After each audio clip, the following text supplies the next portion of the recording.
welcome to Movies in the Mancave. As always, I'm Cody. I'm Jared. We got a suggestion that we should go to a dollar bin and pick out a random movie to do a review.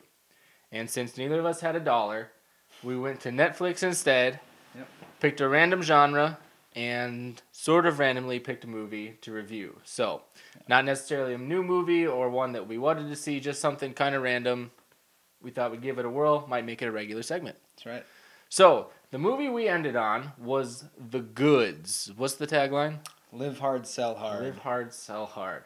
This is a movie starring Jeremy Piven of Entourage fame and about 30, I don't want to say B-list actors, I'll say C-list. People you'll recognize from The Hangover, people you'll recognize from The Office. Yeah. You've seen them before, you couldn't name them gun to your head. So, it's about a struggling car dealership who brings in Jeremy Piven and his team of super salesmen as kind of hired guns to turn things around and sell the store. So, what did you think of our random review, The Goods? The Goods was your basic, new age comedy, I guess. It didn't have, like you were saying, the A-list actors. For me, it seems like had they had the money, it would have been Vince Vaughn leading the movie. Nothing against Jeremy Piven, I guess, but it has funny parts. It's kind of more of a raunchy comedy, I guess. Just throw that out there.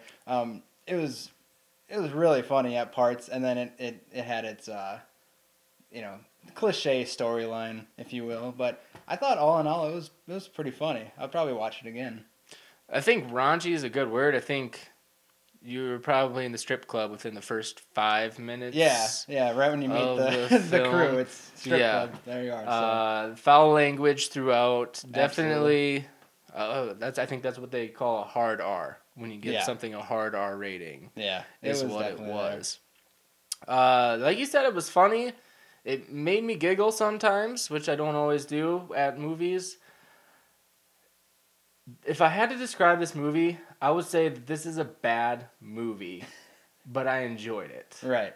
So I'm guessing critics didn't like it very much. No, it's not going to win any Academy Awards by any. And if somebody asked me, is that a good movie? I would say, no, it's not, but I enjoyed it anyway. I'd suggest watching it if you liked The Hangover. That kind of humor, it's just really raunchy and all that stuff. It's not a good movie at all. It's not, but it's got its funny moments, and I think it's worthwhile. And one of my favorite things was the C-list actors. Every 10 minutes, you're introduced to somebody new, and you're like, where do I know this person from? What show were they on for 5 minutes? And I mean, they do have Will Ferrell in it for maybe 4 or 5 minutes. He's got a small cameo towards the end, so he's a bigger name. And he plays Will Ferrell in this movie again, which is all right. At one point, he is jumping out of an airplane dressed like Abe Lincoln. Yeah. So if that role is not meant for Will Ferrell, I guess I don't know what he was meant to play. So,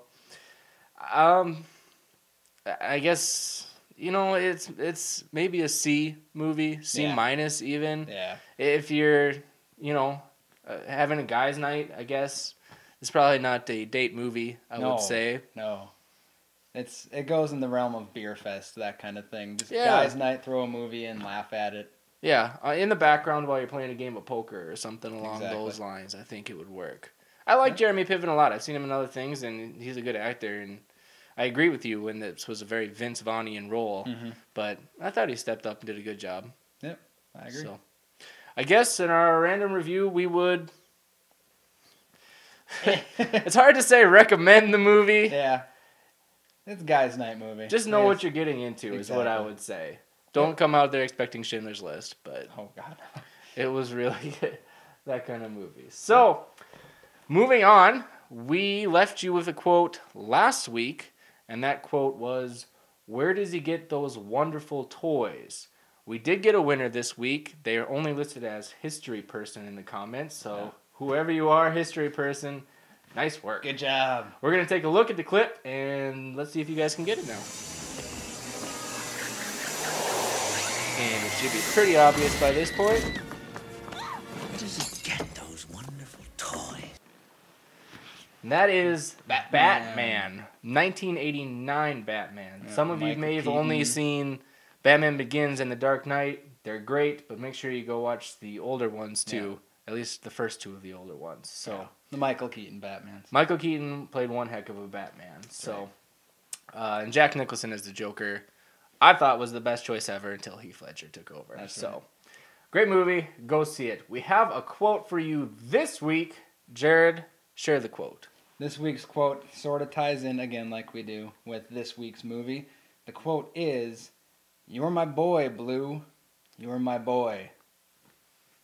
Good quote, good movie. A lot of you should know that one. Absolutely. So try to be the first one. Get it in the comments so you can get on next week's show. It's really a big honor. Ask a It's history true. person. Yeah, it's such a big honor he wanted his name in here. Or she, even. I don't know. So, Moving on. Movies coming out this week in the theaters, Jared. Pirates of the Caribbean or Caribbean 4. I guess I wasn't a big fan of the third one. First two were pretty good. The third one kind of meh. So, I'll probably end up seeing this one in the theater. Most likely renting it. They've cut out Orlando Bloom's character. They Keira cut out Knightley. Keira Knightley's character. This is pretty much seeing if the movie can ride on Captain Jack Sparrow, which I think it probably can. I will give them, I can't think of the actor's name right now. He was in Deadwood. He's playing Blackbeard in this movie. I think it's going to be great. He's a pretty solid actor. So hopefully they can turn it around. Like I said, it's probably not going to be great. Wouldn't be surprised if it's the last one. It's called On Stranger Tides, but I don't know how they get much stranger than the second and third ones. They had some pretty Fighting outlandish on a water ideas. wheel and, yeah. So we'll see if they can rein it in a little bit and get it back to more like the first one, which I absolutely loved. Absolutely. So that's what's coming out this week. Make sure you go check it out, and make sure you check us out next week. We have a good show in store. Leave your comments at the bottom, and I guess we'll see you next week.